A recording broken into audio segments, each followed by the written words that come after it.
ವೇದ ಶಬ್ದದಿಂದ ಎಲ್ಲ ಕಡೆ ಶಬ್ದರಾಶಿಯೇ ವಿವಕ್ಷಿತವಾಗಿರುತ್ತೆ.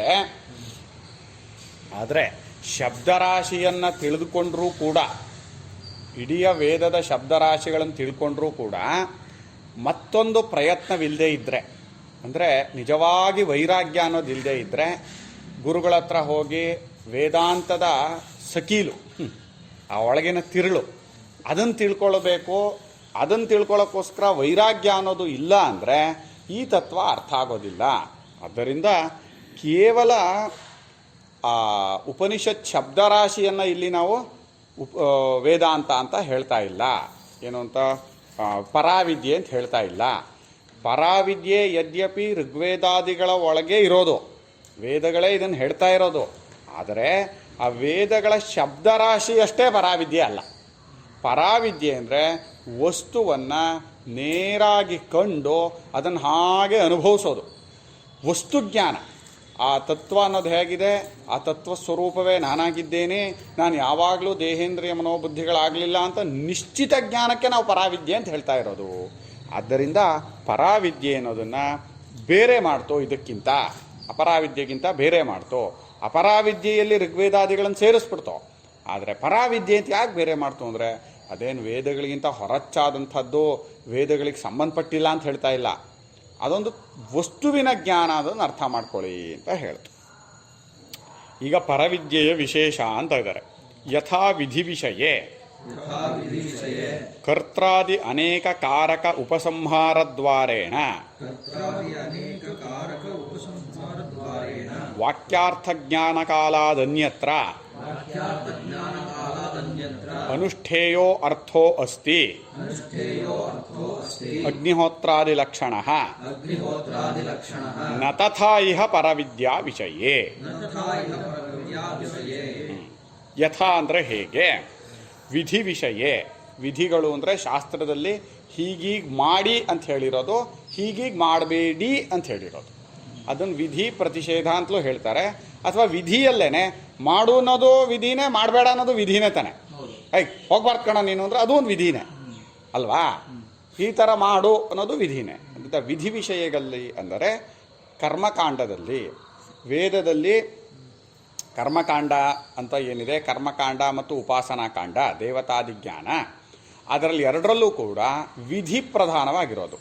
ಶಾಸ್ತ್ರ ಏನು ಹೇಳುತ್ತೋ, ಹೇಗೆ ಹೇಳುತ್ತೋ, ಯಾರಿಗೆ ಯಾವ ಕರ್ಮವನ್ನು ಯಾವ ಕಾಲದಲ್ಲಿ ಹೇಳುತ್ತೋ ಹಾಗಾಗೇ ಮಾಡಬೇಕು. ಅದು ವಿಧಿ ವಿಷಯ. ನನಗಿಷ್ಟ ಬಂದಾಗಲೆಲ್ಲ ಕರ್ಮ ಮಾಡೋಕ್ಕಾಗಲ್ಲ. ಈಗ ನನಗೆ ಅಗ್ನಿಹೋತ್ರಗಳನ್ನು ಮಾಡೋಕ್ಕೆ ಬರುತ್ತೆ ಅಂದರೂ ಕೂಡ ನಾನು ಮಾಡೋಕ್ಕೆ ಬರಲ್ಲ. ಯಾಕೆ, ಬ್ರಹ್ಮಚಾರಿ ನಾನು. ಗೃಹಸ್ಥನಾದವನೇ ಮಾಡಬೇಕು. ಗೃಹಸ್ಥನಾದವನು ಕೂಡ ನಾನು ಮಧ್ಯಾಹ್ನ 12 ಗಂಟೆಗೆ ಮಾಡ್ತೀನಿ ಅಗ್ನಿಹೋತ್ರ ಮಾಡೋಕ್ಕೆ ಬರಲ್ಲ. ವಿಧಿ ಅದು. ಏನೋ ಉದಿತೇ ಜುಹೋತಿ ಅನುದಿತೇ ಜುಹೋತಿ. ಸೂರ್ಯ ಹುಟ್ಟೋದಕ್ಕೆ ಮುಂಚೆ ಮಾಡ್ಬೋದು, ಹುಟ್ಟಿದ ತಕ್ಷಣ ಸ್ವಲ್ಪ ಹೊತ್ತಿಗೂ ಮಾಡ್ಬೋದು. ಅದೊಂದು ಟೈಮ್ ಕೊಟ್ಟಿದ್ದಾರೆ ಅಲ್ಲಿ. ಪ್ರಾತಃ ಕಾಲ, ಸಂಗಮ ಕಾಲ, ಅಪರಾಹ್ನ ಕಾಲ, ಮಧ್ಯಾಹ್ನ ಕಾಲ, ಸಾಯಂಕಾಲ, ರಾತ್ರಿ, ಇಷ್ಟು ವಿಂಗಡ ಮಾಡ್ತಾರೆ. ಅದರಲ್ಲಿ ಸಾಯಂಕಾಲದ್ರಲ್ಲೂ ಅಷ್ಟೇ, ಸೂರ್ಯ ಇದೆ ಚೂರು ಮುಳುಗುತ್ತೆ ಅನ್ನೋವಾಗಲೋ ಅಥವಾ ಮುಳುಗಿದ ಮೇಲೋ ಮಾಡಬಹುದು. ಬೆಳಗ್ಗೆನ ಹೊತ್ತು ಸೂರ್ಯ ಉದಯವಾಗಿಲ್ಲ, ಇನ್ನೇನು ಉದಯವಾಗ್ತಾನೆ ಅವಾಗ ಮಾಡ್ಬೋದು, ಅಥವಾ ಉದಯ ಆದಮೇಲೆ ಮಾಡ್ಬೋದು. ಉದಿತೇಜು ಹೋತಿ ಅನುದಿತೇಜು ಹೋತಿ. ಆದರೆ ನನಗಿಷ್ಟಪ್ಪ ಮಧ್ಯರಾತ್ರಿ 12 ಗಂಟೆಗೆ ನಾನು ಅಗ್ನಿಹೋತ್ರ ಮಾಡ್ತೀನಿ, ಮಾಡೋಕ್ಕೆ ಬರಲ್ಲ. ಮಧ್ಯರಾತ್ರಿ 1 ಗಂಟೆಯಲ್ಲಿ ನಾನು ಊಟ ಮಾಡ್ತೀನಿ, ಮಾಡೋಕ್ಕೆ ಬರಲ್ಲ. ಊಟವು ವಿಧಿ. ಊಟ ಯದ್ಯಪಿ ಹೊಟ್ಟೆ ಹಸಿಗೇನು ಕೊಡ್ತಾ ಇದ್ರೂ ಕೂಡ ಶಾಸ್ತ್ರ ಅದಕ್ಕೊಂದು ಕಟ್ಟುಪಾಡು ಮಾಡಿದೆ. ಇದೆಲ್ಲ ವಿಧಿ ವಿಷಯಗಳು. ವಿಧಿ ವಿಷಯಗಳಲ್ಲಿ ಕರ್ತೃವಿನ ನಿಯಮ ಅಂದರೆ ಯಾರು ಕರ್ತ ಅನ್ನೋದೇ ಒಂದು ನಿಯಮ. ಕರ್ತೃವಿಗೆ ನಿಯಮ, ಕರ್ತೃ ಹೇಗಿರಬೇಕು ಅನ್ನೋದು ನಿಯಮ. ಈ ಕರ್ತೃ ಶಿಖಾ ಯಜ್ಞೋಪವೀತಗಳನ್ನು ಇಟ್ಕೊಂಡವನೇ ಆಗಿರಬೇಕೋ, ನಾನು ಎಲ್ಲದನ್ನೂ ಕಟ್ ಮಾಡಿಸ್ಕೊಂಡ್ಬಿಡ್ತೀನಿ, ಯಜ್ಞೋಪವೀತ ಇಟ್ಕೊಳ್ಳಲ್ಲ, ನಾನು ಕರ್ಮ ಮಾಡ್ತೀನಿ, ಮಾಡೋಕ್ಕೆ ಬರಲ್ಲ. ಗೊತ್ತಾಯ್ತಾ? ಕರ್ತೃವಿನ ನಿಯಮ ಅಂದ್ರೇನೋ ಯಾರು ಕರ್ತ, ಬ್ರಹ್ಮಚಾರಿ ಕರ್ತೃವೋ ಗೃಹಸ್ಥ ಕರ್ತನೋ ಅನ್ನೋದನ್ನು ತೀರ್ಮಾನ ಮಾಡಬೇಕು.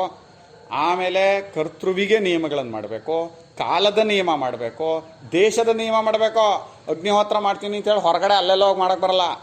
ಅಲ್ರಿ ನಮ್ಮ ಇದೇ ಕಾಂಪೌಂಡ್ ಏನೇ ಕಣ್ರಿ, ನಮ್ಮೊಳಗೆ ಅಲ್ಲಿ ಮಾಡ್ತೀನಿ, ಮಾಡೋಕ್ಕೆ ಬರಲ್ಲ. ಆಚ್ಛಾದನೆ ಇರಬೇಕು, ಮೇಲ್ಗಡೆ ಸೂರಿರಬೇಕು, ಸೂರಿಲ್ಲದೆ ಇರೋ ಜಾಗದಲ್ಲಿ ಮಾಡೋಕ್ಕೆ ಬರಲ್ಲ. ಅದರಿಂದ ದೇಶದ ನಿಯಮ, ಕಾಲದ ನಿಯಮ, ಕರ್ತೃವಿಗೆ ನಿಯಮ, ಕರ್ತೃವಿನ ನಿಯಮ, ಇದಿಷ್ಟು ವಿಧಿ ವಿಷಯದಲ್ಲಿ ಬರುತ್ತೆ. ಅದನ್ನು ಹೇಳ್ತಾ ಇದ್ದಾರೆ. ವಿಧಿ ಅಪರಾಹ್ನ ಅಂದರೆ 11 ಗಂಟೆ ಒಳಗಿಂದು, 11:30 ಒಳಗಿಂದು. 9 ಗಂಟೆಯಿಂದ 12 ಗಂಟೆವರೆಗೆ ಅಪರಾಹ್ನ. ಮಧ್ಯಾಹ್ನ, ಮಧ್ಯದ ಅನ್ನದ ಮಧ್ಯಭಾಗ 12 ಗಂಟೆಯಿಂದ 3 ಗಂಟೆವರೆಗೆ. ಸಂಸ್ಕೃತ ಶಬ್ದವೇ ಅದು. ಅದನ್ನು ನಾವು ಕನ್ನಡದಲ್ಲಿ ಹಾಗೆ ಇಟ್ಕೊಂಡಿದ್ದೀವಿ, ಮಧ್ಯಾಹ್ನ ಅಂತ. ಅನ್ನ ಮಧ್ಯಂ ಮಧ್ಯಾಹ್ನಂ ಧ್ಯಾನ. ಅಪರಕರ್ಮನ ಅಂದರೆ ಶ್ರಾದ್ದಾನ. ಶ್ರಾದ್ದ ಕರ್ಮವನ್ನು 11:30ಗೆ ಶುರು ಮಾಡಬೇಕು. 9 ಗಂಟೆಗೆ ಶುರು ಮಾಡಬಾರ್ದು. ತಪ್ಪು 1:30ಯಿಂದ 2 ಗಂಟೆ ಒಳಗೆ ಪಿಂಡ ಪ್ರದಾನ ಆಗಿರಬೇಕು. 2 ಗಂಟೆಗೆ ಶುರು ಮಾಡೋದು, 5 ಗಂಟೆಗೆ ಮುಗಿಸೋದೆಲ್ಲ ತಪ್ಪದು. ಅಷ್ಟೆಲ್ಲ ಮಾಡೋಕ್ಕೆ ಹೋಗ್ಬಾರ್ದು. ಯಾಕೆಂದ್ರೆ ನೆಕ್ಸ್ಟು ಇಷ್ಟ ಪಂಕ್ತಿಯವ್ರು ಯಾವತ್ತು ಊಟ ಮಾಡಬೇಕು? ರಾತ್ರಿ ಆಗ್ಬಿಡುತ್ತೆ ಅವ್ರದ್ದು. ತುಂಬ ತಪ್ಪದು, ಹಾಗಾಗಬಾರ್ದು. 11:30ಗೆ ಕಾಲು ತೊಳೆದು ಬ್ರಾಹ್ಮಣರನ್ನು ಕರೆದು ಆವಾಹನೆ ಮಾಡಿ ಕೂರಿಸಿ ಅಗ್ನಿಮುಖಾದಿಗಳನ್ನೆಲ್ಲ ಮುಗಿಸ್ಕೊಂಡು, ಉಪಾಸನ ಎಲ್ಲ ಮುಗಿಸ್ಕೊಂಡು, ಅಲ್ಲಿ ಅಗ್ನೋಕರಣ ಮಾಡಿಕೊಂಡು, ಆಮೇಲೆ ಬ್ರಾಹ್ಮಣ ಭೋಜನಕ್ಕೆ ಕರೆಕ್ಟಾಗಿ 12 ಕಾಲಿಗೆ ಬರುತ್ತೆ. 12 ಕಾಲಿಗೆ ಬ್ರಾಹ್ಮಣ ಭೋಜನಕ್ಕೆ ಬಂದರೆ ಅವರು 1 ಕಾಲಿಗೆ ಹೇಳ್ತಾರೆ. ಆಮೇಲೆ ಪಿಂಡ ಪ್ರದಾನ ಮಾಡೋಕ್ಕೆ ಸರಿಯಾಗುತ್ತೆ. ಅಗ್ನೋಕರಣ, ಬ್ರಾಹ್ಮಣ ಭೋಜನ, ಪಿಂಡ ಪ್ರದಾನ 3. ಆಮೇಲೆ ಪಿಂಡ ಪ್ರದಾನ ಮುಗಿಸ್ಬಿಟ್ಟು ತರ್ಪಣಾದಿಗಳನ್ನೆಲ್ಲ ಕೊಡೋಷ್ಟೊತ್ತಿಗೆ ಸರಿಯಾಗುತ್ತೆ. ಇವನು 2 ಗಂಟೆ 2 ಕಾಲು ಅಷ್ಟೊತ್ತಿಗೆ ಇವನು ಊಟಕ್ಕೆ ಕೂತ್ಬೋದು. 2:30ಗೆ ಅಂತಲೇ ಇಟ್ಕೊಳ್ಳಿ. 2:30ಗೆ ಕೂರಲಿ ಇವನು 2:30ಗೆ ಕೂತ್ರೆ ಇವನಿಗೆ ಬಡಿಸಿದಂಥ ಹೆಂಗಸರು ಮಕ್ಕಳು ಅವರು ಊಟ ಮಾಡಬೇಕಲ್ಲ ಪಾಪ. ಅವ್ರು ಯಾವತ್ತು ಊಟ ಮಾಡಬೇಕು? ಶಾಸ್ತ್ರ ಆ ಥರ ಸುಮ್ಮನೆ ಸಾಯಿಸಲ್ಲ. ಇವ್ರುಗಳು ಹುಚ್ಚುಚ್ಚರ ಮಾಡ್ತಾರೆ. ಆಗ ಎಲ್ಲರೂ ಯೋಚನೆ ಮಾಡಿದೆ ಅದುವೇ ಪಾಪ ಅಲ್ವಾ. ಹೆಣ್ಮಕ್ಳು ಅಷ್ಟು ಕೆಲಸ ಮಾಡಿರ್ತಾರೆ ಅವ್ರು ಪಾಪ. ಅವರು ಇನ್ನೂ ನಮಗಿಂತ ಜಾಸ್ತಿ ಕೆಲಸ, ಅವ್ರಿಗೆ ಜಾಸ್ತಿ ಸುಸ್ತು, ಲೇಟು, ಮಡಿ ಜಾಸ್ತಿ, ಲೇಟ್ ಜಾಸ್ತಿ ಪಾಪ ಅವ್ರಿಗೆ. ಹಾಗಾಗಿ ಇವರು 5-6 ಗಂಟೆವರೆಗೆ ಇವ್ರು ಕೂತ್ಬಿಟ್ರೆ ಹೊಸಳ್ಳಿಲೂ ಕೆಲವ್ರ ಮನೇಲಿ ಹಾಗೆ ಮಾಡ್ತಾರೆ. ತುಂಬ ತಪ್ಪದು. ಇನ್ನು ಕೆಲವ್ರು ಏನು ಗೊತ್ತಾ, ವಿಪರೀತ ಅದು. 10:00ವರೆಗೆ ಶುರು ಮಾಡಿಬಿಡ್ತಾರೆ. 12 ಗಂಟೆ ಅಡೆಲ್ಲ ಮುಗಿಸ್ಬಿಡ್ತಾರೆ. ಅಲ್ಲ, ಇವರು ಅಷ್ಟೇ. ಮತ್ತೂರಲ್ಲೂ ಕೆಲವರು ಬೇಗ ಮುಗಿಸ್ಬಿಡ್ತಾರೆ. ಅಷ್ಟೊಂದು ಒದ್ದಾಡಿಸ್ಬಾರ್ದು.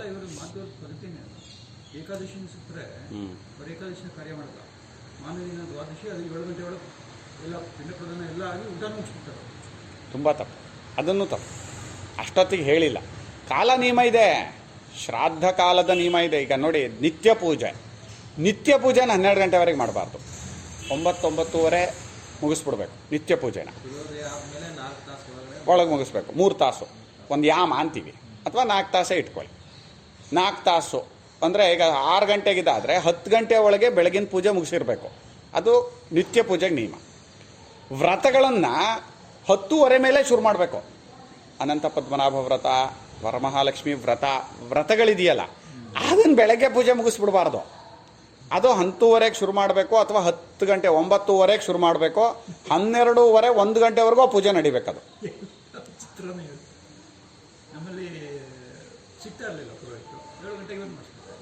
ಹೌದು.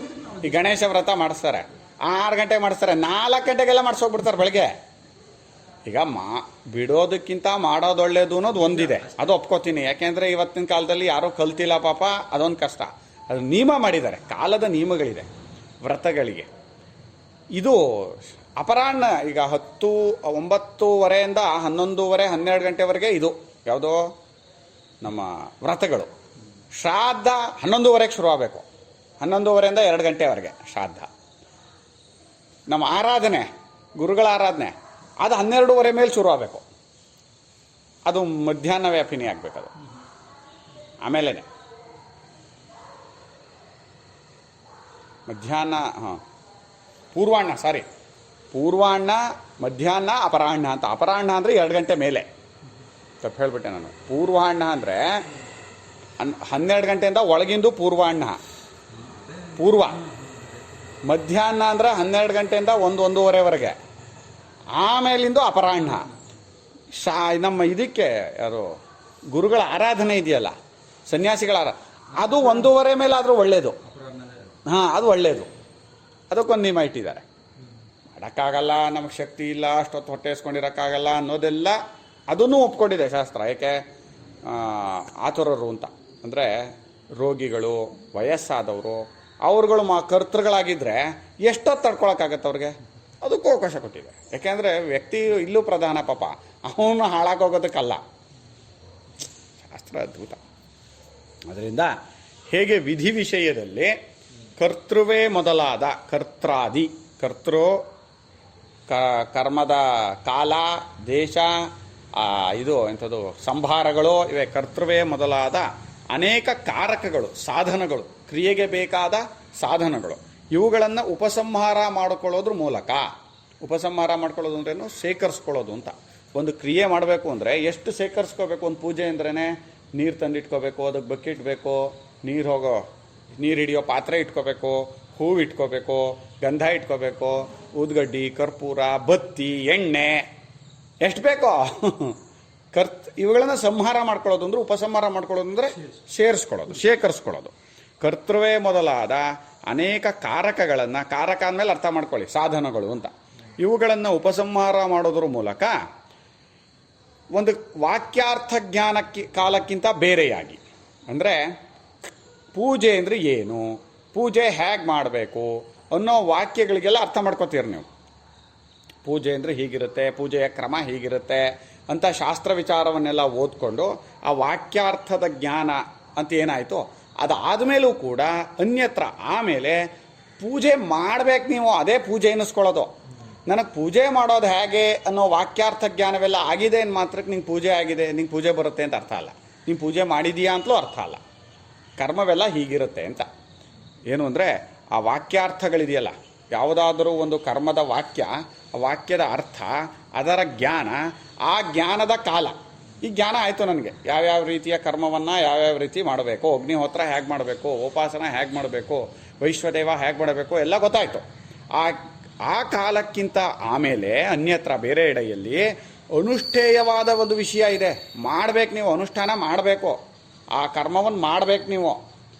ಅಲ್ಲಿ ಅದು ಅಗ್ನಿಹೋತ್ರಾದಿ ರೂಪವಾದದ್ದು. ಆದರೆ ಇಲ್ಲಿ ಪರಾವಿದ್ಯಾ ವಿಷಯದಲ್ಲಿ ಆ ರೀತಿಯಾಗಿಲ್ಲ. ಕರ್ಮ ವಿಷಯದಲ್ಲೆಲ್ಲ ಕಡೆ ನೀವು ಕರ್ಮವನ್ನು ತಿಳ್ಕೊಂಡ ಮೇಲೂ ಮಾಡಬೇಕು ಕರ್ಮವನ್ನು ಅನ್ನೋದು ಹೇಗೆ ಬೇರೆ ಇರುತ್ತೋ ಆ ರೀತಿಯಾಗಿ ಪರವಿದ್ಯಾ ವಿಷಯದಲ್ಲಿ ಯಾವ ಕ್ಷಣದಲ್ಲಿ ತಿಳ್ಕೊತಿರೋ ತಿಳ್ಕೊಂಡ್ಮೇಲೆ ಇನ್ನು ಮಾಡಬೇಕಾದ್ದೇನೂ ಇಲ್ಲ. ಯಾಕೆ ಅಂದರೆ ಇಲ್ಲಿ ತಿಳಿದುಕೊಳ್ಳುವುದೇ ಪಡೆದುಕೊಳ್ಳುವುದು. ಕರ್ಮದಲ್ಲಿ ತಿಳ್ಕೊಳ್ಳೋದು ಪಡ್ಕೊಳ್ಳೋದಲ್ಲ. ಈಗ ಊಟ ಹೇಗೆ ಮಾಡಬೇಕು ಅಂತ ಗೊತ್ತಾಯ್ತು ಅಲ್ವೇನಾ? ಹೊಟ್ಟೆ ತುಂಬ್ತೇನಾ? ಗೊತ್ತಲ್ಲ ನಿಂಗೆ ಊಟ ಮಾಡೋದು ಹೇಗೆ ಅಂತ ಗೊತ್ತಾನೆ. ಹೇಗೆ ಮಾಡಬೇಕಪ್ಪ? ಅಟ್ಟೆ ಇಟ್ಕೋಬೇಕು, ಬಡಿಸ್ತಾರೆ, ಇದೆಲ್ಲ ಮಾಡಬೇಕು. ಹೊಟ್ಟೆ ತುಂಬಲಿಲ್ವೇನಾ? ಯಾಕೆ? ಕರ್ಮಗಳಲ್ಲೆಲ್ಲ ತಿಳ್ಕೊಂಡ ಮೇಲೂ ಮಾಡಬೇಕು ಅನ್ನೋದಿದೆ. ಕರ್ಮವೆಲ್ಲ ಇಷ್ಟೇನೆ.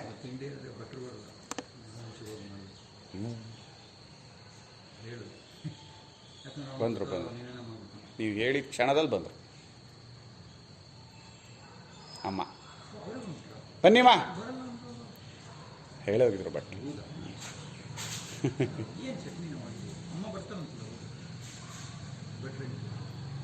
ಇವ್ರಿಗೆ ಹೇಳೋಗ್ತಿದ್ದಾರೆ, ಅವ್ರು ಬರಲ್ಲ. ಭಗವಂತ ನೋಡಿ, ನೀವು ಹೇಳೋ ಕ್ಷಣದಲ್ಲಿ ಇದು ತಪ್ಪಿಸ್ಬೇಡಿ ಕಣ್ರೋ, ಇದು ಮಾಡಿ ಭಗವಂತ ನೀವು ವ್ಯವಸ್ಥೆ ಮಾಡಿಕೊಡ್ತೀನಿ ನಾನು, ಏನು ಯೋಚನೆ ಮಾಡಬೇಡಿ ಅಂತ. ನೋಡಿ ವೈಶ್ವಾನರಾವನು ಅನ್ನಪೂರ್ಣೇಶ್ವರಿ ಜಗನ್ಮಾತೆ. ಗೊತ್ತಾಯ್ತಲ್ವಾ? ಎಲ್ಲ ಕರ್ಮಗಳಲ್ಲೂ ಸಂಭಾರಗಳನ್ನು ಕೂಡ ಹಾಕೋಬೇಕಾಗತ್ತೆ. ಕರ್ತೃವೇ ಮೊದಲಾದ ಕಾರಕಗಳು ಇರಲೇಬೇಕು ನಿಮಗೆ. ಕರ್ಮಕ್ಕೆ ಏನೂ ಇಲ್ಲ, ಪೂಜೆ ಮಾಡಿದೆ ಅಂದರೆ ಪೂಜೆ ಅನ್ನಿಸ್ಕೊಳ್ಳಲ್ಲ. ಅದು ಹೂವಿಲ್ಲ, ಪತ್ರೆ ಇಲ್ಲ, ಗಂಧ ಇಲ್ಲ, ಬತ್ತಿ ಇಲ್ಲ, ಏನೂ ಇಲ್ಲ, ನೀರು ತಂದಿಟ್ಕೊಂಡಿಲ್ಲ. ಆಯಿತು, ಪೂಜೆ ಆಯಿತು ಅಂದರೆ ಇದು ಪೂಜೆ ಅಂತಾರ? ಇಲ್ಲ. ಪೂಜೆಗೆ ಎಷ್ಟು ಅಂದ್ರೆ ಒಂದು ಕರ್ಮಕ್ಕೆ ಎಷ್ಟಿದೆ ಕಾರಕಗಳು ಬೇಕು, ಸಾಧನಗಳು ಬೇಕು, ಅವುಗಳನ್ನು ಕೂಡ ಹಾಕ್ಕೋಬೇಕು. ಆಮೇಲೆ ಕರ್ಮದ ಜ್ಞಾನವಾದ ಮೇಲೂ ಕೂಡ ಅದನ್ನು ನೆಕ್ಸ್ಟ್ ಕಾಲದಲ್ಲಿ ಕರ್ಮವನ್ನೂ ಮಾಡಬೇಕು. ಅನುಷ್ಠೇಯವಾದ, ಅನುಷ್ಠಾತುಂ ಯೋಗ್ಯ ಅನುಷ್ಠೇಯ. ಅನುಷ್ಠೇಯ ಅಂದರೆ ಮಾಡಬೇಕಾದದ್ದು ಅಂತ. ಆ ಮಾಡಬೇಕಾದದ್ತಹ ಒಂದು ವಿಷಯವೂ ಇರುತ್ತದೆ, ಅಗ್ನಿಹೋತ್ರಾದಿ ರೂಪವಾದದ್ದು. ಹೇಗೋ ಅದೆಲ್ಲ ಭಾವನೆ, ಅದು ಕರ್ಮವೇ, ಅದನ್ನು ಮಾಡ್ಬೇಕು ನೀವು. ಅಲ್ಲೂ ಕೂಡ ಮಾನಸ ಪೂಜೆ ಮಾಡಿದೆ ಅಂದರೆ ಆಗಲ್ಲ. ಮಾನಸ ಪೂಜೆ ಮಾಡೋದು ಹೇಗೆ ಅಂತ ಮೊದಲು ತಿಳ್ಕೊಬೇಕು. ಅದಕ್ಕೊಂದು ನಿಯಮ ಮಾಡಿದ್ದಾರೆ. ಈ ಪೂಜೆ ಗೊತ್ತಿದ್ರೆ ನಿಮ್ಗೆ ಅದು ಮಾಡೋಕ್ಕಾಗೋದು. ಮೊದಲು ಇದರಿಂದ ಅದು ಹತ್ಕೊಳಕ್ಕದು ಏನು ಅಂದರೆ ಮನಸ್ಸಿನಲ್ಲಿಯೇ ಎಲ್ಲವನ್ನು ರತ್ನೈ ಕಲ್ಪಿತಮಾಸನಂ ಹಿಮಜಲೈ ಸ್ನಾನಂಚ ದಿವ್ಯಾಂಬರಂ ನಾನಾ ರತ್ನ ವಿಭೂಷಿತಂ ಮೃಗಮದ ಮೋದಾಂಕಿತಂ ಚಂದನಂ ಜಾಜಿ ಚಂಪಕ ಬಿಲ್ವ ಪತ್ರ ರಚಿತಂ ಪುಷ್ಪಂಚ ಧೂಪಂ ತಥಾ ದೀಪಂ ದೇವದಯಾನಿಧೆ ಪಶುಪತೆ ಹೃತ್ಕಲ್ಪಿತಂ ಗೃಹ್ಯತಾಂ ಸೌವರ್ಣೇ ನವರತ್ನ ಖಂಡರಚಿತೆ ಪಾತ್ರೆ ಘೃತಂ ಪಾಯಸಂ. ಅದೆಲ್ಲ ಮಾನಸ ಪೂಜೆದೆ, ಅದು ಶಿವಮಾನಸ ಪೂಜೆ. ಇದು ಈ ಪೂಜೆ ಗೊತ್ತಿದ್ರೆ ಪುಷ್ಪ ಧೂಪ ದೀಪ ನೈವೇದ್ಯ ಎಲ್ಲ ಕೊಡ್ತೀನಿ ಅಂತ ಇರುತ್ತೆ ಆಗಲಿ. ಅಥವಾ ಅಕಸ್ಮಾತ್ ಒಬ್ಬ ಭಕ್ತ ಇದ್ದಾನೆ, ಇವನಿಗೆ ಗೊತ್ತಿಲ್ಲ, ಮನಸ್ಸಲ್ಲಿ ಅವನು ಅದನ್ನಾದರೂ ಮಾಡಬೇಕಲ್ಲ. ಮನಸ್ಸಿನಲ್ಲಿ ಅಲ್ಲೂ ಅವನು ಪುಷ್ಪವನ್ನು ಇಟ್ಕೋಬೇಕು, ಧೂಪ ದೀಪ ಎಲ್ಲವನ್ನು ರೆಡಿ ಮಾಡ್ಕೋಬೇಕು, ಅಲ್ಲಿ ದೀಪ ಹಚ್ಕೋಬೇಕು, ದೇವ್ರನ್ನ ಕೂರಿಸಿದ್ದೀನಿ ಭಾವನೆ ಮಾಡಬೇಕು, ಅದಕ್ಕೆ ನಾನು ಅಭಿಷೇಕ ಮಾಡ್ತೀನಿ ಮಾಡಬೇಕು, ಮೈಯೆಲ್ಲ ಒರೆಸ್ತೀನಿ ಮಾಡಬೇಕು, ಬಟ್ಟೆ ಹಾಕ್ತೀನಿ ಮಾಡಬೇಕು, ಎಲ್ಲ ಮಾಡಬೇಕು. ಅಲ್ಲೂ ಎಲ್ಲ ಉಂಟು. ಅಲ್ಲೂ ಅಷ್ಟೇ. ಅಲ್ಲೇ ನಾನು ಮಾನಸ ಪೂಜೆ ಮಾಡಿದೆ, ಮಾನಸ ಪೂಜೆ ಅಂತ ಒಂದು ಸಲ ತಿಳ್ಕೊಂಡ ಹೇಗೆ ಅಂತ. ಮಾನಸ ಪೂಜೆ ಗೊತ್ತಾಗೋತಿಲ್ಲ ನನಗೆ ಅಂದ್ರೆ ಪುಣ್ಯ ಬರುತ್ತಾ? ದಿನ ಮಾಡಬೇಕು. ಅದಕ್ಕೂ ನಿಯಮ ಮಾಡಿದ್ದಾರೆ. ಅದು ಒಂದು ಕಾಲ ಇಟ್ಕೊಳ್ಳಿ, ಇಂಥ ಸಮಯದಲ್ಲಿ ಮಾನಸ ಪೂಜೆ ಮಾಡಬೇಕು. ಮನಸ್ಸು ನನ್ನ ಇಷ್ಟ ದೇವತೆಯನ್ನು ಹತ್ತಿರ ಹೋಗಿ ಹೊಲಿಸ್ಕೊಳಕ್ಕೆ ಸಾಧ್ಯ. ಅಲ್ಲಿ ಮಾನಸ ಪೂಜೆಯಲ್ಲಿ ಅವನು ನಾವು ತಬ್ಕೋಬೋದು, ಏನು ಬೇಕಿರೋ ಮಾಡ್ಬೋದಲ್ಲಿ. ಅತ್ಯಂತ ಪ್ರಿಯತಮನಾದವನವನು. ಅದೆಷ್ಟು ಭಾವನೆ ಬೆಳೆಯುತ್ತೋ ಅದಷ್ಟು ಅನುಕೂಲ. ಅದು ಅಂದರೆ ಅಲ್ಲೂ ಕೂಡ ತಿಳ್ಕೊಂಡ್ಮೇಲೂ ಮಾಡೋದು ಅನ್ನೋದು ಇದೆಯೋ ಇಲ್ವೋ? ಇದ್ದೇ ಇರುತ್ತೆ. ಅದರಿಂದ ಅನುಷ್ಠೇಯವಾದ ವಿಷಯ ಅನ್ನೋದು ಈ ಕರ್ಮ ವಿಷಯದಲ್ಲಿ, ವಿಧಿ ವಿಷಯದಲ್ಲಿ ಇದ್ದೇ ಇರುತ್ತೆ. ಹೇಗೋ ಹಾಗೆ ಪರವಿದ್ಯಾ ವಿಷಯದಲ್ಲಿ ಇರುವುದಿಲ್ಲ. ಇಲ್ಲೇನು ಅಂದರೆ ವಾಕ್ಯಾರ್ಥ ಜ್ಞಾನ ಸಮಕಾಲೇ ಏವತು ಹೇಳಿ ಪರ್ಯವಸಿತೋ ಭವತಿ. ಅಲ್ಲಿ ವಾಕ್ಯಾರ್ಥ ಜ್ಞಾನ ಆಗ್ಬಿಟ್ಟಿದೆ. ಜ್ಞಾನ ದೀರ್ಘ ಬರಬೇಕು, ಜ್ಞಾನ ದೀರ್ಘ ಬರಬೇಕು. ನಮಗೂ ಕೊಡ್ರೋ ಪೆನ್ಸಿಲ್ ತರಲ್ಲ ಕಣ್ರ ನೀವು. ಆಹಾ, ಪ್ರಭುನೇ ವಾಸಿ, ನಿಜವಾದ ವಿದ್ಯಾರ್ಥಿ. ಮೋಟ್ ಮೆಣಸಿನ್ಕಾಯಿ. ಎಲ್ಲರೂ ಪೆನ್ಸಿಲ್ ತರಿಸ್ಕೊಡ್ರ ಸಾಕಾಗಲ್ಲ, ಪೆನ್ಸಿಲ್ ಇಟ್ಕೋಬೇಕು. ಎಲ್ಲ ಪ್ರಭು ಆಯ್ತಾ? ನೋಡಿ, ಒಂದಿಷ್ಟುದ್ದು ಪೆನ್ ತಂದ್ಕೊಂಡು ನೀವು 3 ಕಟ್ ಮಾಡಿಬಿಟ್ಟಿದ್ರೆ 3 ಜನಕ್ಕೆ ಆಗೋಗಿರ್ತೀವಿ. ಒಂದು ವರ್ಷಕ್ಕೆ ಬರುತ್ತೆ ಇಷ್ಟು. ನಾವೇನೋ ಅಂದ್ಕೊಂಡಿದ್ದೀವಿ, ಎಷ್ಟು ತಿಂತೀವಪ್ಪ ನಾವು. ಎಲ್ಲೋ ಅಲ್ಲಿ ಇಲ್ಲಿ ತಿದ್ದೋದಾದ್ರಿಂದ ಆರಾಮ್ಸೆ ಬರುತ್ತೆ. ವಾಕ್ಯಾರ್ಥ ಇಲ್ಲೇನು ಪರವಿದ್ಯಾ ವಿಷಯದಲ್ಲಿ ಅಂದರೆ ವಾಕ್ಯಾರ್ಥದ ಜ್ಞಾನ ಇದೆಯಲ್ಲ, ತತ್ವಜ್ಞಾನ ಅಂದರೆ ಏನು, ಪರಮಾತ್ಮ ಅಂದರೆ ಯಾರೋ, ಅಕ್ಷರ ಬ್ರಹ್ಮ ಇವರುಗಳ ಸ್ವರೂಪವನ್ನು ಹೇಳುತ್ತೆ. ಆ ಸ್ವರೂಪವಾದ ಜ್ಞಾನ ಆಗತ್ತಲ್ಲ, ಸ್ವರೂಪ ಜ್ಞಾನ. ಆ ಸ್ವರೂಪ ಜ್ಞಾನವಾದ ಕಾಲದಲ್ಲೇ ಪರ್ಯವಸಿತೋ ಭವತಿ. ಇಲ್ಲಿ ವಿದ್ಯೆ ಅನ್ನೋದು ಇಲ್ಲೇ ಮುಗಿದೋಗುತ್ತೆ. ಈ ವಿದ್ಯೆ ಇಟ್ಕೊಂಡು ಮತ್ತೇನೋ ಮಾಡಬೇಕಾದು ಅನ್ನೋದೇನೂ ಇರಲ್ಲ. ಯಾವ ಕ್ಷಣದಲ್ಲಿ ಆ ಅನುಭವದಲ್ಲಿ ಯಾವ ಕ್ಷಣದಲ್ಲಿ ನಾನು ಆ ಅನುಭವದಲ್ಲಿ ನೆಲೆ ನಿಂತ್ಕೋತೀನೋ, ಆ ಬ್ರಹ್ಮಸ್ವರೂಪವನ್ನು ಶಾಸ್ತ್ರಾದಿಗಳಿಂದ ಅರ್ಥ ಮಾಡ್ಕೊಂಡು ಹಾಗೆ ನಿಶ್ಚಿತವಾಗಿ ಉಳ್ಕೋತೀನೋ, ಆ ಕ್ಷಣದಲ್ಲಿ ಮುಗ್ದೇ ಹೋಯ್ತು. ಆದರೆ ಮತ್ತೆ ನಾವು ಇಷ್ಟು ಸಲ ಓದಿದ್ದೀವಲ್ಲ, ನಮ್ಗೆ ಹಾಗೇ ಇಲ್ವಲ್ಲ ಅಂದರೆ ಅದನ್ನು ಪರಾವಿದ್ಯಾ ಅಂತ ಹೇಳ್ತಾನೆ ಇಲ್ಲ. ಇದು ಶಾಸ್ತ್ರಜ್ಞಾನ ಅಷ್ಟೇ ಆಯಿತು. ಅನುಭವ ಜ್ಞಾನವನ್ನು ಹೇಳ್ತಾ ಇರೋದು ಪರಾವಿದ್ಯೆ ಅಂದರೆ. ಆ ಪರಾವಿದ್ಯೆ ಅಂದರೆ ಯಾವ ಕ್ಷಣದಲ್ಲಿ ನಾನು ಬ್ರಹ್ಮನೇ ಆಗಿದ್ದೀನಿ ಅಂತ ನಿಶ್ಚಿತವಾಗಿ ಗೊತ್ತಾಗುತ್ತೋ. ಆಚಾರ್ಯರು ಬರೆದಿದ್ದಾರೆ, ಈಗ ದೇಹೇಂದ್ರಿಯ ಮನೋಬುದ್ಧಿಗಳು ನಾನು ಅನ್ನೋದು ಎಷ್ಟರ ಮಟ್ಟಿಗೆ ಅನಿಸಿದೆಯೋ ಅಷ್ಟೇನೆ ಅಥವಾ ಅದಕ್ಕಿಂತಲೂ ಹೆಚ್ಚಾಗಿ ನಾನು ಪರಮಾತ್ಮನೇ ಆಗಿದ್ದೀನಿ ಅಂತ ಗೊತ್ತಾಗೋ ನಿಶ್ಚಿತ ಜ್ಞಾನ. ಆ ನಿಶ್ಚಿತ ಜ್ಞಾನವಾದಮೇಲೆ ಇನ್ನೇನು ಮಾಡಬೇಕಾಗಿಲ್ಲ. ಅಲ್ಲ, ಜ್ಞಾನ ಆಯಿತು, ಏನು ಮಾಡಬೇಕು ಅಂದರೆ ನೀ ಜ್ಞಾನ ಆಗಿಲ್ಲ ಅಂತಲೇ ಅರ್ಥ. ಜ್ಞಾನ ಶಬ್ದಕ್ಕೆ ಅರ್ಥ ಆಗಿಲ್ಲ ಅಂತ ಅರ್ಥ. ಹಾಗೆ ಇಲ್ಲಿ ತತ್ವ ವಿಚಾರದಲ್ಲಿ, ಬ್ರಹ್ಮ ವಿಚಾರದಲ್ಲಿ ಹಾಗಿಲ್ಲ. ಅಂದರೆ ವಿಧಿ ವಿಷಯಕ್ಕಿಂತ ಸಂಪೂರ್ಣವಾಗಿ ಬೇರೆ. ಇಲ್ಲಿ ಕರ್ತಾದಿ ಕಾರಕಗಳನ್ನು ಉಪಸಂಹಾರ ಮಾಡ್ಕೋಬೇಕಾಗಿಲ್ಲ. ನೀವು ಜ್ಞಾನಕ್ಕೋಸ್ಕರ ನಾನು ಏನೇನು ಸಾಧನಗಳೆಲ್ಲ ಅಂದರೆ ಪೂಜಾ ಐಟಮ್ಗಳನ್ನೆಲ್ಲ ತಂದು ಹಾಕ್ಕೋಬೇಕು ಇಲ್ಲ. ಜ್ಞಾನ ಅಂದರೆ ಜ್ಞಾನವೇನೆ. ಈ ಜ್ಞಾನ ಆಯಿತು, ಈಗ ನಾನು ಆ ಬ್ರಹ್ಮವನ್ನು ಪಡ್ಕೊಳ್ಳೋಕೆ ಏನು ಮಾಡಬೇಕು? ಅರ್ಥ ಇಲ್ಲ ಅದಕ್ಕೆ.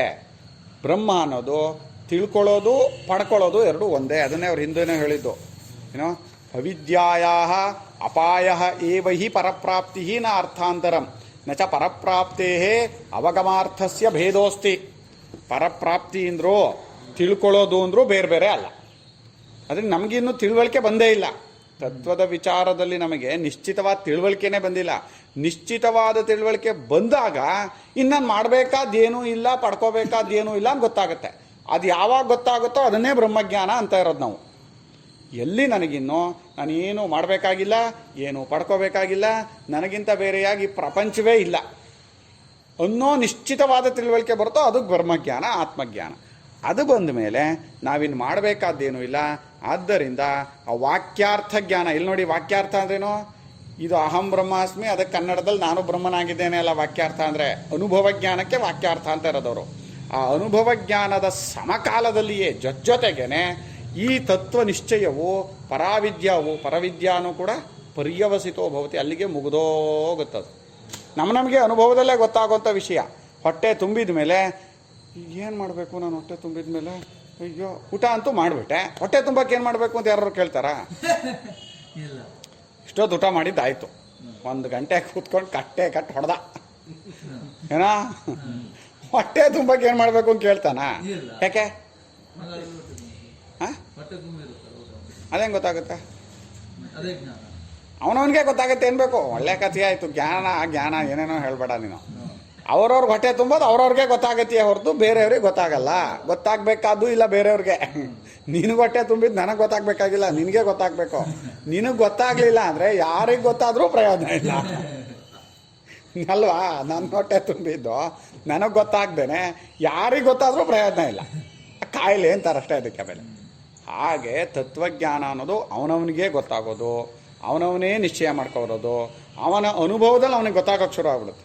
ಇನ್ನು ನಾನು ಮಾಡಬೇಕಾದ್ದೇನೂ ಇಲ್ಲ, ಪಡ್ಕೋಬೇಕಾದ್ದೇನೂ ಇಲ್ಲ. ನಾನು ಯಾವಾಗಲೂ ಪರಮಾತ್ಮನಿಗಿಂತ ಬೇರೆಯಾಗಿರಲಿಲ್ಲ. ನಾಸೀದಸ್ತಿ ಭವಿಷ್ಯತಿ. ಅಯ್ಯೋ ಈ ಪ್ರಪಂಚ ಯಾವತ್ತೂ ಇರಲಿಲ್ಲ ಅನ್ಕೋತಾನಂತವನು.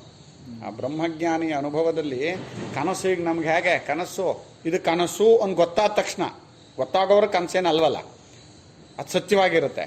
ಗೊತ್ತಾದ ಕ್ಷಣದಲ್ಲಿ ಇಷ್ಟೊತ್ತು ಕನಸು ಅನ್ನೋದು ಇತ್ತು, ಇವಾಗ ಹೋಯ್ತು ಅಂತೀವ? ಏನಂತೀವಿ? ಯಾವಾಗಲೂ ಇಲ್ಲ ಅಂದಿದ್ದಕ್ಕೆ ಕನಸು ಅಂತ ಹೆಸರು ಅಲ್ಲೇನಾ? ಕನಸಲ್ಲಿ ಇಷ್ಟೊತ್ತು ಹುಲಿ ಇತ್ತು, ಇವಾಗ ಹೋಯ್ತು ಅಂತೀವ? ಯಾವಾಗಲೂ ಇರಲಿಲ್ಲ. ಕನಸು ಅನ್ನೋದಕ್ಕೆ ಶಬ್ದಕ್ಕೆ ಅದರ್ಥ. ಯಾವಾಗಲೂ ಯಾವುದಿಲ್ವೋ ಅದಕ್ಕೆ ಕನಸು ಅಂತ ಹೆಸರು. ಹಾಗೆ ಗೊತ್ತಾಗುತ್ತೆ. ಕನಸಿನ ಬಗ್ಗೆ ಎಷ್ಟು ಜ್ಞಾನ ಆಗುತ್ತೋ ಹಾಗೆ ಈಗಲೇ ಈ ಪ್ರಪಂಚದ ಬಗ್ಗೆ ಅಂಥ ಜ್ಞಾನ ಆಗೋಕ್ಕೆ ಶುರುವಾಗುತ್ತೆ. ಇಂಥ ಜ್ಞಾನ ಬೇಡವಪ್ಪ. ಇನ್ಯಾವ ಸಂಸಾರ ಬಾಧೆ ಇಲ್ಲ, ದೇಹೇಂದ್ರಿಯ ಮನೋಬುದ್ಧಿಗಳ ಬಾಧೆ ಇಲ್ಲ, ಯಾರು ನನ್ನವರು ಅಂತಿಲ್ಲ, ಬೇರೆಯವರು ಅಂತಿಲ್ಲ, ಇಲ್ವೇ ಇಲ್ವಲ್ಲ. ಯಾರು ಒಂದು ಉಳ್ಕೊಂಡಿದ್ರು ತಾನೆ ನನ್ನವರು ಬೇರೆಯವರು. ಆಹಾ ಬ್ರಹ್ಮಾನಂದ.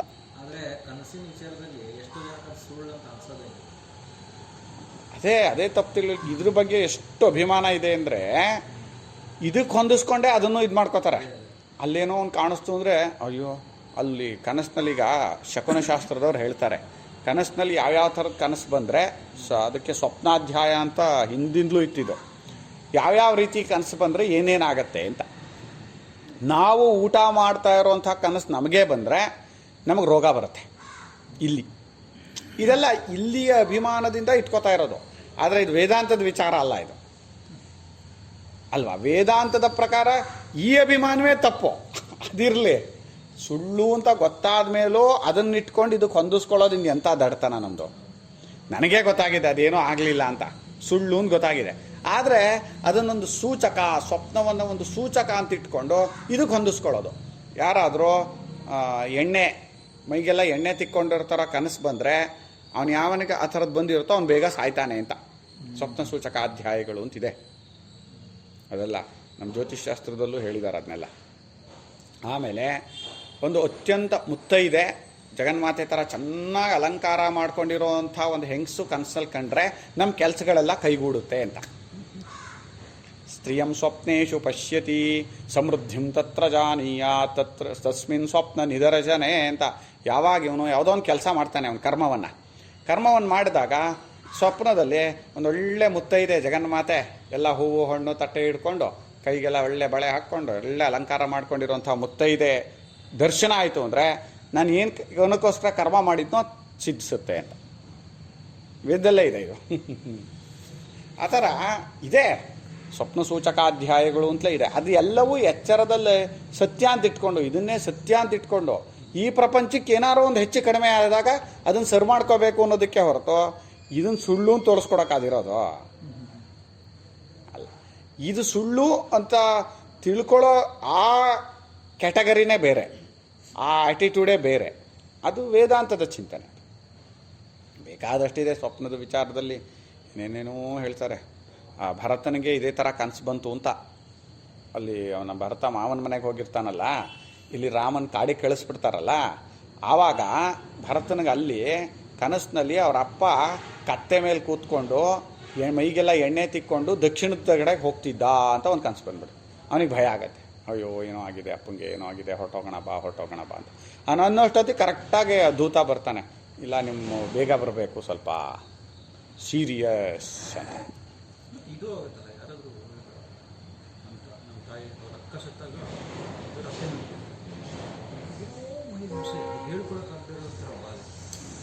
ಆಗತ್ತೆ, ತುಂಬ ಆಗುತ್ತೆ, ತುಂಬ ಜನಕ್ಕಾಗತ್ತೆ. ಹೌದಾ?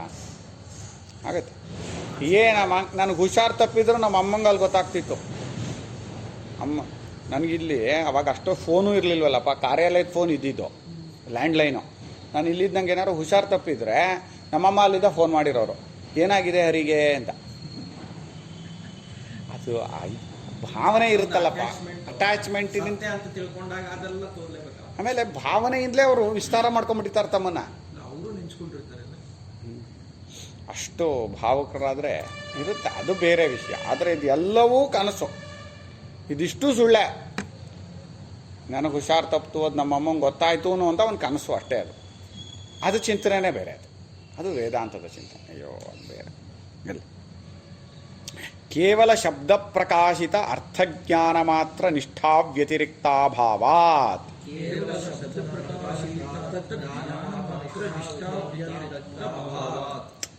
ಕೇವಲ ಮಾತ್ರ, ಕೇವಲ ಕನ್ನಡದಲ್ಲೂ ಕೇವಲ ಉಪಯೋಗಿಸ್ತೀವಲ್ಲ. ಶಬ್ದ ಅಂದರೆ ವೇದ. ಆ ವೇದವು ಕೇವಲ, ಶಬ್ದವು ಅಂದರೆ ವೇದ.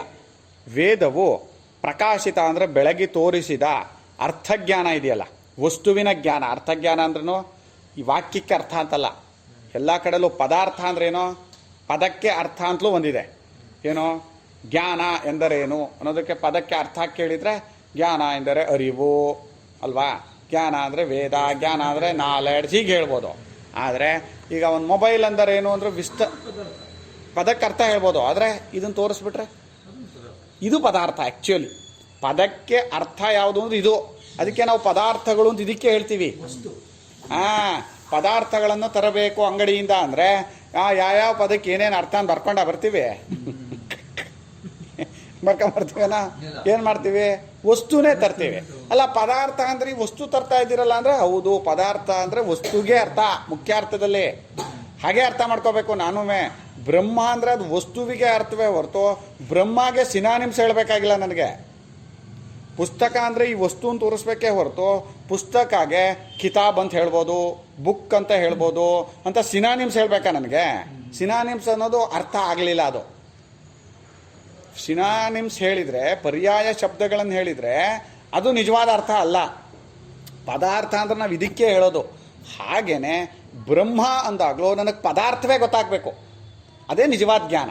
ಹಾಗೆ ಕೇವಲ ಶಬ್ದವು ಅಂದರೆ ವೇದವು ಪ್ರಕಾಶಿತ ಅಂದರೆ ಬೆಳಗಿ ತೋರಿಸಿದ, ಅರ್ಥಜ್ಞಾನ ಅಂದರೆ ವಸ್ತುವಿನ ಜ್ಞಾನ ಏನಿದೆ ಅದರಲ್ಲಷ್ಟೇ ನಿಷ್ಠೆ ಅಂದರೆ ನೆಲೆ ನಿಂತ್ಕೊಳ್ಳೋದು ಅನ್ನೋದಕ್ಕಿಂತ ವ್ಯತಿರಿಕ್ತವಾಗಿ ಏನೂ ಇಲ್ಲವೇ ಇಲ್ಲ. ಇಲ್ಲಿ ಮಾಡಬೇಕಾದದ್ದು ಏನೂ ಇಲ್ಲ. ಇಲ್ಲಿ ನೇರ ತತ್ವದ ಅನುಭವ ಪಡ್ಕೋಬೇಕು, ತತ್ವದಲ್ಲಿ ನೆಲೆ ನಿಂತ್ಕೋಬೇಕು, ಅಷ್ಟೇ ಮಾಡಬೇಕಾಗಿರೋದು ನೀನು.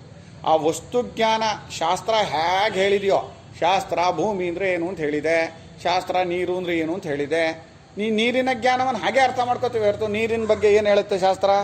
ಯಾವ್ದಾದ್ರು ಶಾಸ್ತ್ರ ಹೇಳಿ. ನಮ್ಮ ತರ್ಕಶಾಸ್ತ್ರಾದಿಗಳಲ್ಲೂ ನೀರಿಗೆ ಲಕ್ಷಣ ಹೇಳ್ತಾರೆ, ಇವತ್ತಿನ ಸೈನ್ಸಲ್ಲೂ ನೀರು ಅಂದ್ರೆ ಏನೋ ಹೇಳ್ತಾರೆ. ನೀರಿಗೆ ಏನು ಹೇಳ್ತಾರೆ ಅವರು? ಬಣ್ಣ ಇಲ್ಲ ಅಂತಾರೆ ಈಗಿನ ಕಾಲದವರು. ಟೇಸ್ಟ್ ಇಲ್ಲ ಅಂತಾರೆ. ನೀರಿಗೆ ಸ್ವತಃ ಯಾವ ಟೇಸ್ಟು ಇಲ್ಲ, ಅದು ಬೇರೆ ಬೇರೆ ಜೊತೆ ಸೇರ್ಕೊಂಡಾಗ ಟೇಸ್ಟ್ ಬರುತ್ತೆ ಅಂತಾರೆ. ಶೇಪ್ ಇಲ್ಲ ಅಂತಾರೆ. ಹೀಗೆ ಅರ್ಥ ಮಾಡ್ಕೋಬೇಕೆ ಹೊರತು ಇಲ್ಲ ನನಗೆ ನೀರು ಶೇಪಲ್ಲೇ ಗೊತ್ತಾಗಬೇಕು ಅಂದರೆ ಅರ್ಥ ಇದೆಯಾ? ಅದು ಹೇಗಿದೆಯೋ ಆಗ ಅರ್ಥ ಮಾಡ್ಕೋಬೇಕು. ಅಗ್ನಿ ಅಂದರೆ ಹೇಗೆ? ಅಗ್ನಿ ಅಂದ್ರೆ ಸುಡೋ ಅಂಥದ್ದು. ನೋಡ್ತೀನಿ ಸುಡುತ್ತೋ ಅಂತ ಕೈ ಇಟ್ರೆ ಹಾಗೆ ಅರ್ಥ ಮಾಡ್ಕೋಬೇಕು ಅಂತಿದ್ಯಾ? ಮಾಡ್ಕೋ, ಹಾಗೂ ಗೊತ್ತಾಗತ್ತೆ ನಿಮಗೆ. ಅಂದರೆ ಅಗ್ನಿಯನ್ನು ನೀನು ಅಗ್ನಿಯಾಗಿ ಅರ್ಥ ಮಾಡ್ಕೋಬೇಕೇ ಹೊರತು ಅಗ್ನಿಗೆ ಫೈರ್ ಅಂತ ಅರ್ಥ ಮಾಡ್ಕೊಂಡ್ರೆ ಅಗ್ನಿ ಅರ್ಥ ಆಗುತ್ತೆ ಅಂತಿಲ್ಲ. ಹಾಗೆ ಇಲ್ಲೂ ಶಾಸ್ತ್ರವು ತೋರಿಸಿಕೊಟ್ಟಂತಹ ವಸ್ತುವಿನ ಜ್ಞಾನವಷ್ಟರಲ್ಲೇ ನೆಲೆ ನಿಂತ್ಕೊಳ್ಳೋದು. ನಿಷ್ಠೆ ಅಂದ್ರೇನೋ ನೆಲೆ ನಿಂತ್ಕೋಬೇಕು. ಇದು ನಾನು ಈಗಲೂ ಬ್ರಹ್ಮವಾಗಿದ್ದೇನೆ ಅನ್ನೋದನ್ನು ಹಾಗೆ ಅನುಭವದಲ್ಲಿ ಕಂಡ್ಕೊಂಬಿಡ್ಬೇಕು. ಅದಕ್ಕಿಂತ ಬೇರೆಯಾಗಿಲ್ಲಿ ಮಾಡಬೇಕಾದದ್ದು ಅನ್ನೋದೇನೂ ಇಲ್ಲ ಅಂತ. ಆದ್ದರಿಂದ ಪರಾವಿದ್ಯಾ ವಿಷಯದಲ್ಲಿ ವಿಧಿಕಾಂಡದಲ್ಲಿ ತರ್ಕ ಸಮಯದಲ್ಲಿ ಅಂದರೆ ಕರ್ಮಕಾಂಡದಲ್ಲಿ ಇರುವಂತೆ ಇಲ್ಲಿ ವಾಕ್ಯಗಳಿಗೆ ಅರ್ಥ ಅಲ್ಲ. ಅಂದರೆ ಇಲ್ಲಿ ಕ್ರಿಯಾಪದಕ್ಕೆ ಪ್ರಾಧಾನ್ಯತೆ ಇಲ್ಲ ಅಂತ. ತಸ್ಮಾತ್ ಇಹ ಪರಾಂ ವಿದ್ಯಾಂ ಸವಿಶೇಷಣೇನ ಅಕ್ಷರೇಣ ವಿಷಿನಷ್ಟಿ ಯತ್ತದದ್ರೇಶ್ಯಂ ಇತ್ಯಾದಿನ. ಆದ್ದರಿಂದ ಇಲ್ಲಿ ಈ ಪರಾವಿದ್ಯೆಯನ್ನು ವಿಶೇಷಣಗಳೊಂದೊಡಗೂಡಿದ ಅಕ್ಷರದಿಂದ ವಿಶೇಷಗೊಳಿಸ್ತಾ ಇದೆ. ವಿಶೇಷಣಗಳಿಂದ ಒಡಗೂಡಿದ ಅಕ್ಷರದಿಂದ ಆ ಪರಾವಿದ್ಯೆಯನ್ನೇ ವಿಶೇಷಗೊಳಿಸ್ತಾ ಇದೆ. ಅಥ ಯಾವುದು ಪರಾವಿದ್ಯೆ ಅಂತ ಕೇಳಿದರೆ, ಯಾವುದು ಇಂಥ ವಿಶೇಷಣಗಳುಳ್ಳಂತಹ ಅಕ್ಷರ ಸ್ವರೂಪವಿದೆಯೋ ಆ ಅಕ್ಷರ ಸ್ವರೂಪವನ್ನು ತಿಳಿಸಿಕೊಡುವಂಥದ್ದೇ ಪರಾವಿದ್ಯೆ ಅಂತ ಅಲ್ವಾ? ಅದನ್ನೇನೆ ಅಂತ ಹೇಳ್ತದೆ? ಎತ್ತದ ಯಾವುದು ಅದೃಶ್ಯವಾಗಿದೆಯೋ ಗ್ರಾಹ್ಯವಾಗಿದೆಯೋ ಅಂಥ ಅಕ್ಷರವಿದೆಯೋ ಆ ಅಕ್ಷರವನ್ನು ಅನುಭವದಲ್ಲಿ ಕಂಡುಕೊಂಡು ನೆಲೆ ನಿಂತ್ಕೊಳ್ಳೋದು ಒಂದೇನಿದೆ ಅದೇ ಪರಾವಿದ್ಯೆ ಅಂಥೇಳಿ ಆ ವಿಶೇಷಣಗಳಿಂದ ಆ ಅಕ್ಷರವನ್ನು ಮೊದಲು ಹೇಳುತ್ತೆ. ಅನೇಕ ವಿಶೇಷಣೆ ಕೊಡ್ತು. ವಿಶೇಷಣಗಳು ಅಂದ್ರೂ ಅಡ್ಜೆಕ್ಟಿವ್ಸು. ಆ ಅಕ್ಷರ ಸ್ವರೂಪ ಹೇಗಿದೆ ಅನ್ನೋದಕ್ಕೆ ಯಾವುದು ಅದೃಶ್ಯವಾಗಿದೆಯೋ ಗ್ರಾಹ್ಯವಾಗಿದೆಯೋ ಅವರ್ಣವೋ ಅಗೋತ್ರವೋ ಅಚಕ್ಷುಶ್ರೋತ್ರವೋ ಅಪಾಣಿಪಾದವೋ ಅಂತ ಹೀಗಿಷ್ಟು ವಿಶೇಷಣಗಳನ್ನು ಹೇಳಿ ಇದು ಅಕ್ಷರ. ಈ ಅಕ್ಷರವು ಯಾವುದರಿಂದ ಗೊತ್ತಾಗುತ್ತೋ ಅಂದರೆ ಯಾವಾಗ ನನಗೆ ಅನುಭವದಲ್ಲಿ ನಿಶ್ಚಯವಾಗುತ್ತೋ ಅದು ವಿದ್ಯೆ ಅಂತ ಹೇಳ್ತೋ. ಅದಕ್ಕೆ ಇಷ್ಟು ವಿಶೇಷಣಗಳನ್ನು ಕೊಟ್ಟು ಪರಾವಿದ್ಯೆಯನ್ನು ಅದಕ್ಕಿಂತ ಬೇರೆ ಅಂತ ಮಾಡಿದ್ದು. ವಕ್ಷ್ಯಮಾಣಂ ಬುದ್ಧೌ ಸಂಹೃತ್ಯ ಸಿದ್ಧವತ್ ಪರಾಮೃಶ್ಯತೆ ಯತ್ತತ್ ಇತಿ. ವಕ್ಷ್ಯಮಾಣಂ ಅಂದರೆ ಮುಂದೆ ಹೇಳುವಂಥದ್ದನ್ನು. ವಕ್ಷ್ಯಮಾಣ ಅಂದ್ರೇನು? ವಕ್ಷ್ಯತೆ ಹೇಳಿದ್ರೆ ತೇ ಬಂದಾಗಲೇ ಮಾನ ಅಂತ ಬರೋದು, ಗೊತ್ತಾಯ್ತಾ? ಮಾನ ವಾನನೂ ಬರುತ್ತೆ. ಕುರ್ವಾಣ ಚೀರ ಮಾತ್ಮನಃ ಅಂತ ಬರುತ್ತಲ್ಲ, ಅಲ್ಲಿ ಕರೋತಿ ಕುರುತೆ ಅಂತ ಎರಡಿದೆ. ಡುಕುರೈಕರಣೆ ಧಾತುವಿಗೆ ಕರೋತಿ ಅಂತಲೂ ಇದೆ, ಕುರುತೆ ಅಂತಲೂ ಇದೆ. ಆತ್ಮನೇ ಪದವೂ ಇದೆ, ಪರಸ್ಮೈ ಪದವೂ ಇದೆ. ತೀ ಬಂದರೆ ಪರಸ್ಮೈ ಪದ, ತೇ ಬಂದರೆ ಆತ್ಮನೇ ಪದ. ತೇ ಬಂದಾಗ ಮಾನ ಅಂತ ಬರುತ್ತೆ, ತೀ ಬಂದರೆ ಅನ್ ಅಂತ ಬರುತ್ತೆ. ಕುರ್ವನ್ ಗಚ್ಚನ್ ಅದೆಲ್ಲ ಪ್ರೆಸೆಂಟ್ ಕಂಟಿನ್ಯೂಯಸ್ ಟೆನ್ಸ್ ಹೇಳಕ್ಕೆ, ಹೌದಾಯ್ತಾ? ಪ್ರೆಸೆಂಟ್ ಕಂಟಿನ್ಯೂಯಸ್ ಟೆನ್ಸನ್ನು ತೀ ಬಂದಿದ್ದರೆ ಕರೋತಿ ಇದ್ದಾಗ ಕುರ್ವನ್ ಅಂತ ಬರುತ್ತೆ, ಕುರುತೆ ಇದ್ದಾಗ ಕುರ್ವಾಣ ಅಂತ ಬರುತ್ತೆ. ಇಲ್ಲೂ ಹಾಗೆಯೇ ವಕ್ಷ್ಯತೆ ಅನ್ನೋದಕ್ಕೆ ವಕ್ಷ್ಯಮಾಣ ಅಂತ ಆಗಿದೆ. ಮುಂದೆ ಹೇಳಲ್ಪಡುವ, ಇದು ಲೃಡಂತ ಚಾಣಕ್ ಅಂತೀವಿ, ಲೃಟ್ ಪ್ರತ್ಯಯ ಅದು. ಹಾಗೆ ಆ ಮುಂದೆ ಹೇಳಲ್ಪಡುವಂತಹ ವಿಷಯವನ್ನು ಬುದ್ಧೌ ಸಂಹೃತ್ಯ, ಬುದ್ಧಿಯಲ್ಲಿ ತಾನೇ ಇಟ್ಟುಕೊಂಡು, ಯಾವುದಿದೆಯಲ್ಲ ಅದೋ ಅಂತ ನಾವು ಮಾತಾಡೋವಾಗಲೂ ಹೀಗೆ ಹೇಳ್ತೀವಿ. ಯಾವುದಾದ್ರು ಒಂದು ವಿಷಯವನ್ನು ಈಗ ಅರ್ಸಿಕೆರೆಗೆ ಹಾಕೋಬೇಕು, ಇದಿಲ್ವೇನ್ರಿ ಅಲ್ಲಿ ರೈಟ್ ತೊಗೊಂಬಿಟ್ರೆ ಇವನಿಗೆ ಬುದ್ಧಿಲಿದೆ ಅದು, ಅದನ್ನು ಎಳ್ಕೊಂಬಿಟ್ಟಿದ್ದಾನೆ ಬುದ್ಧಿಗೆ. ಇವನು ಅದರ ವ್ಯಕ್ತಿ ಅಲ್ಲಿಗೆ ಹೋಗಬೇಕು, ಅರ್ಥ ಆಯ್ತಲ್ವ? ಕಾರ್ ತೊಗೊಂಡು ಹೋಗೋನು ಅಲ್ಲಿಗೆ ಹೋಗಬೇಕು.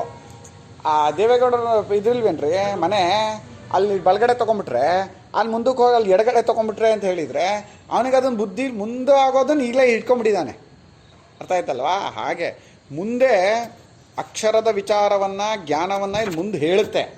ಆ ಮುಂದೆ ಹೇಳುವಂತಹ ವಿಚಾರವನ್ನು ಬುದ್ಧಿಯಲ್ಲಿ ಅಂದರೆ ತನ್ನ ಜ್ಞಾನದಲ್ಲಿ ಶಾಸ್ತ್ರವು ವೇದವು ಸಂಹಾರ ಮಾಡಿಕೊಂಡು, ಅಂದರೆ ಅದನ್ನು ಎಳ್ಕೊಂಡು ಉಪಸಂಹಾರ ಮಾಡಿಕೊಂಡು ಸಿದ್ಧವತ್ತಾಗಲೇ ಸಿದ್ಧವಾಗೋಗಿದೆ ವಿಚಾರ ಅನ್ನೋ ಥರ ಪರಾಮರ್ಶೆ ಮಾಡ್ತಾ ಇದೆ. ಏನಂತ ಎತ್ತತ್ ಅಂತ. ಯಾವುದದೋ ಅಂತ. ಯಾವುದದೋ ಅಂದರೆ ಮುಂದೆ ಹೇಳ್ಬೇಕದನ್ನ, ಅದು ಈಗಲೇ ಅದನ್ನು ತೀರ್ಮಾನ ಮಾಡಿಕೊಂಡೇ ಹೇಳ್ತೀವಿ. ತುಂಬ ಮಾತುಗಳು ನಾವು ಹೀಗೆ ಮಾತಾಡ್ತೀವಿ. ಉಪ್ಪಿಟ್ಟು ಅಂದ್ರೆ ಏನು ಅಂದ್ಕೊಂಡಿದೀಯ ಮಹಾ, ಮಾಡಿದ್ರಾಯ್ತು, ಈಗ ಆದ್ರಾಯ್ತು, ಈಗ ಆಯಿತು, ಹಾಗೇ ಹೋಯ್ತು, ಆಗ್ಬಿಡ್ತಾ? ಇದು ಸಿದ್ಧವತ್ ಪರಾಮರ್ಶೆ. ಯಾವುದಾದ್ರು ಒಂದು ಹೇಳೋವಾಗ ಹಾಗೇ ಹೇಳಬೇಕು ಅಂತ. ವಸ್ತುವಿನ ಜ್ಞಾನವನ್ನು ಹೇಳೋವಾಗಲೆಲ್ಲ ಸಿದ್ಧವಾಗಿದೆ ಅನ್ನೋ ಥರನೇ ಹೇಳಿರ್ತೀವಿ ನಾವು. ಆದರೆ ಅದನ್ನು ನೀನು ಮಾಡಬೇಕು, ನೀನು ಅನುಭವದಲ್ಲಿ ತಿಳ್ಕೊಬೇಕು. ಉಪ್ಪಿಟ್ಟು ಅಂತ ಹೇಳಿದ ಮಾತ್ರ ನಿಂಗೆ ಉಪ್ಪಿಟ್ಟು ಕಾಣಿಸ್ಲಿಲ್ಲ, ಅದರ ಜ್ಞಾನವೂ ಆಗಲಿಲ್ಲ, ಅದರ ರುಚಿನೂ ಬರಲಿಲ್ಲ.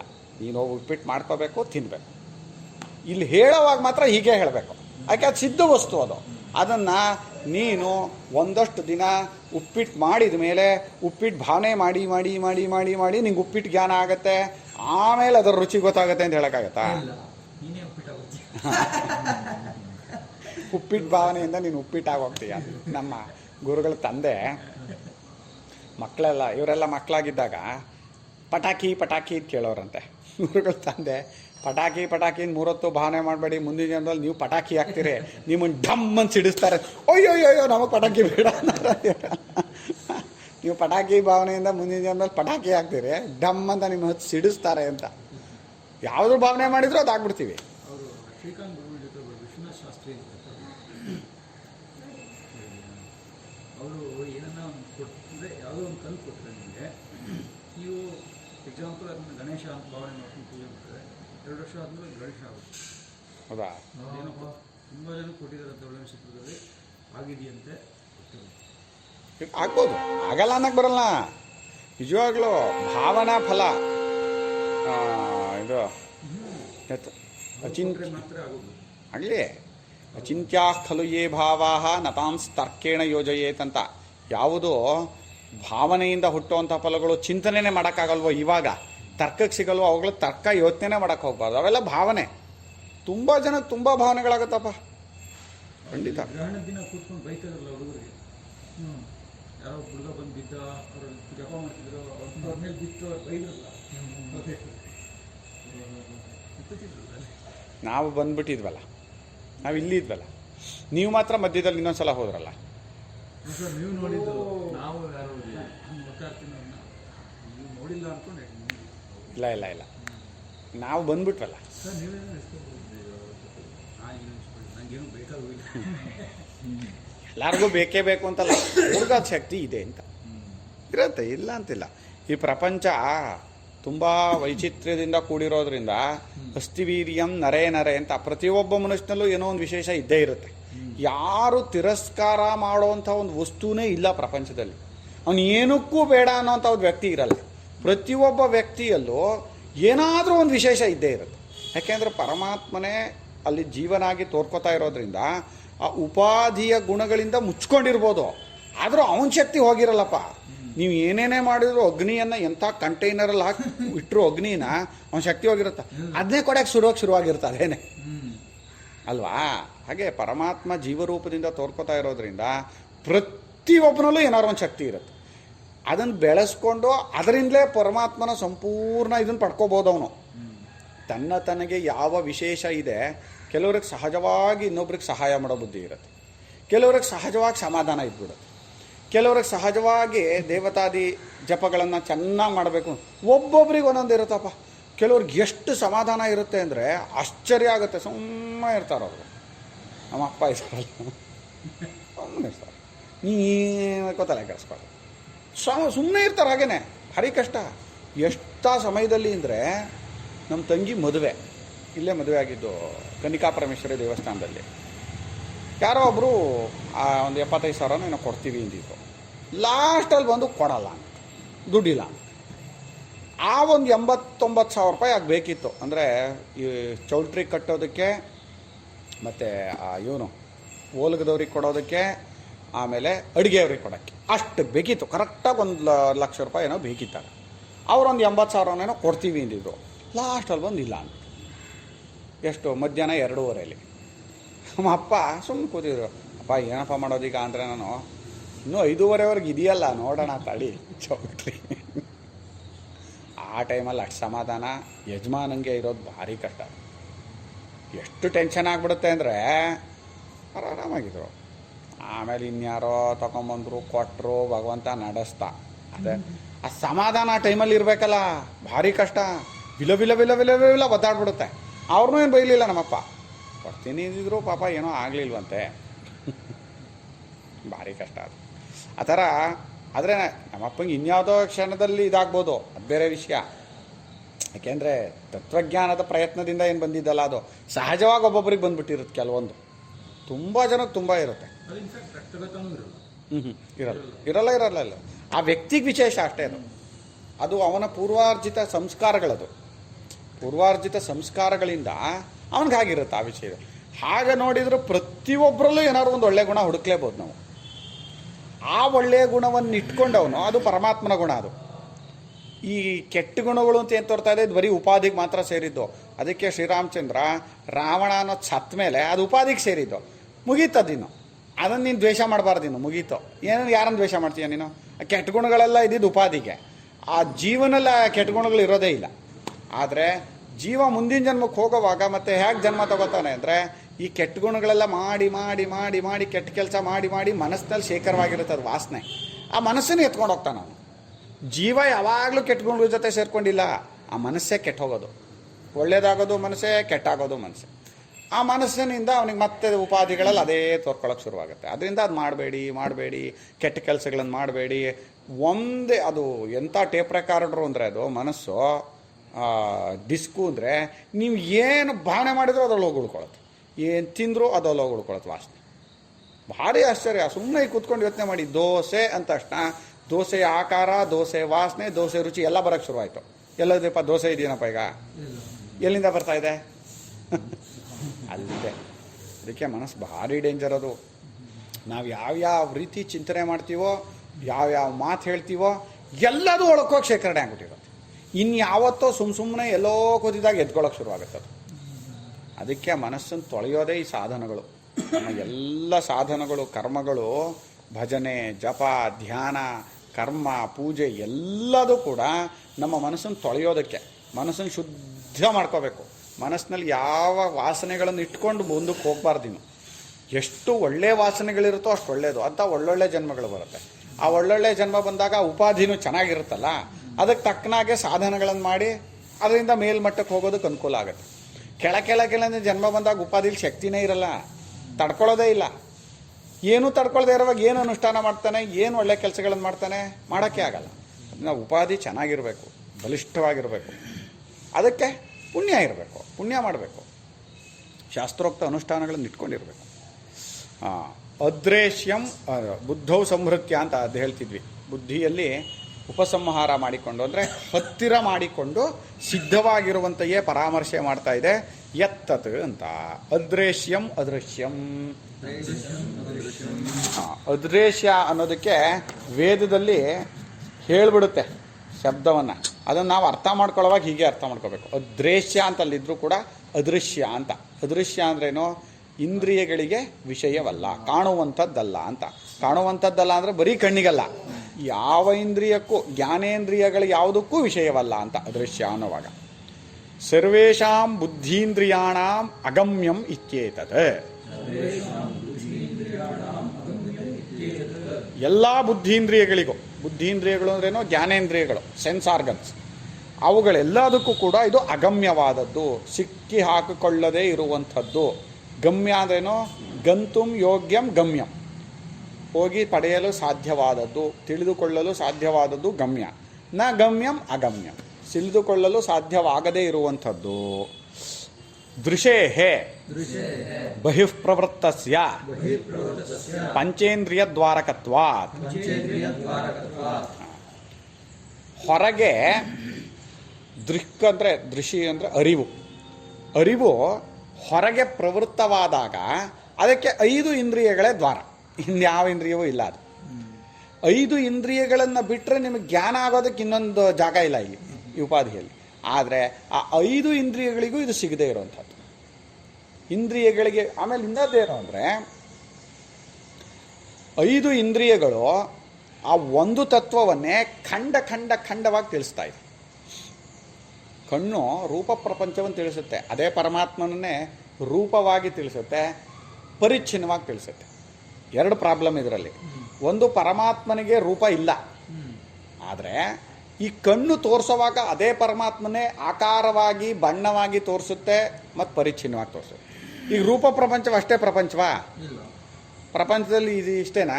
ಇಲ್ಲ. ಅಲ್ಲ. ಯಾಕೆ?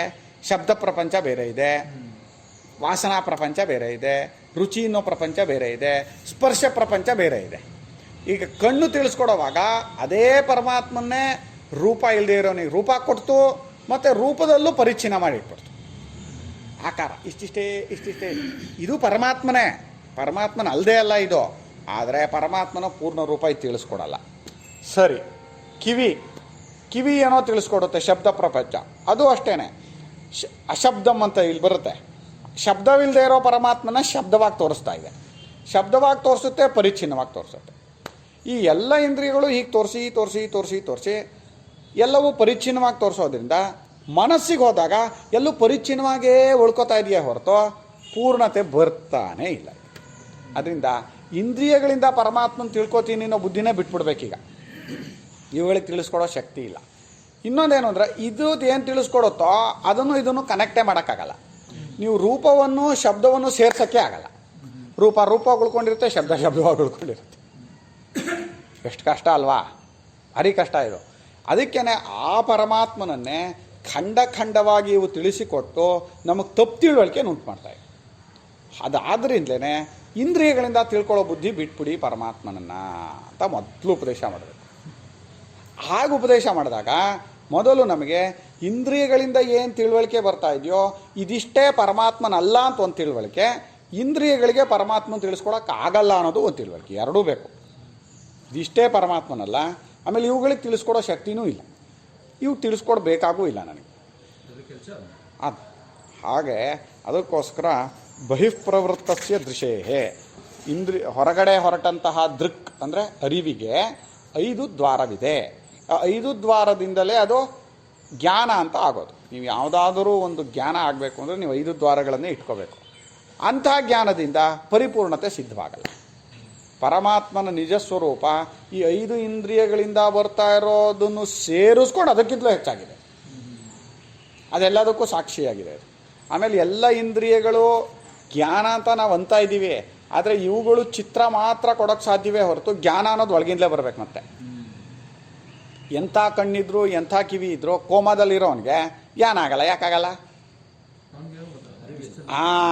ಅರಿವು ಅನ್ನೋದಿಲ್ಲ, ಒಳಗಿಲ್ಲ, ಅದು ತಿರುಳೇ ಇಲ್ಲ ಒಳಗೆ. ಹಾಗಾಗಿ ಅದು ಪ್ರಯೋಜನ ಆಗಲ್ಲ. ಕಣ್ಣಿಲ್ವೋ ಕಿವಿ ಇಲ್ವೋ ಅಂದರೆ ಇದೇನು ತಿಳಿಸ್ಕೊಡ್ತಾ ಇದೆ ಆಗಿದ್ರೆ ಚಿತ್ರ ಮಾತ್ರ ಕೊಡ್ತಾ ಇದೆ ಅಷ್ಟೇ. ಚಿತ್ರ ಕೊಟ್ಟು ಜ್ಞಾನ ಅಂತ ಬುದ್ಧಿ ತರಿಸ್ತಾ ಇದೆ. ಎಷ್ಟು ಮೋಸ ಇದು, ಭಾರಿ ಕಷ್ಟ ಆಯಿತು. ಆಗಲಿ, ನಾಳೆ ಹೇಳೋಣ, ತುಂಬ ಇದೆ ಇದು. ಹರಿ ಓಂ ಶ್ರೀಕೃಷ್ಣಾರ್ಪಣಮಸ್ತು.